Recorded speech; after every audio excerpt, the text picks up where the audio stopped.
اللهم صل على سيدنا محمد عدد ما في علم الله صلاة دائمة بدوام ملك الله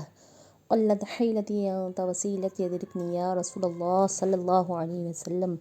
يا رسول الله انظر حالنا يا حبيب الله اسمع قالنا إنني في بحر غم مغرق خذ يدي ساهل لنا اشقالنا یا ربنا یا ربنا یا ربنا یا اللہ، تیرا کروڑ ہا کروڑ احسان ہے کہ تو نے ہم جیسے بندوں کو اپنی نعمتوں سے نوازا ہے میرے مولا۔ اے میرے مالک، ہم سب بہت پریشان ہیں، تیرے آگے اپنے گندے ہاتھ پھیلائے بیٹھے ہیں میرے مولا، تو ہمارے ان اٹھے ہوئے ہاتھوں کی لاج رکھ لے۔ اے میرے مالک، ہماری مشکلوں کو، ہماری بیماریوں کو، ہماری پریشانیوں کو دور کر دے میرے مولا۔ آپ تو ہر کسی کے دل کا حال جانتے ہیں میرے مولا، ہر کسی کی دلی مرادوں کو پورا کر دے، جو بیمار ہے اس کی بیماریوں کو دور کر دے، جو پریشان ہے، جو گھر کے حالات تنگی کی وجہ سے پریشانی میں ہے میرے مولا،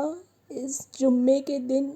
اس مبارک دن کے صدقے تو ان سب کے اٹھے ہوئے ہاتھوں کی لاج رکھ لے میرے مالک،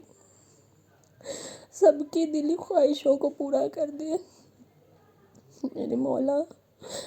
میرے بھائی کو جلد از جلد صحت اور تندرستی والی زندگی عطا کرنا میرے مالک۔ میرے عاصم بھائی کو جلد از جلد اپنے ٹانگوں پہ کھڑا کر دے، انہیں پہلے کی طرح چلتا پھرتا بنا دے میرے مالک، انہیں اپنے ٹانگوں پہ کھڑا کر دے۔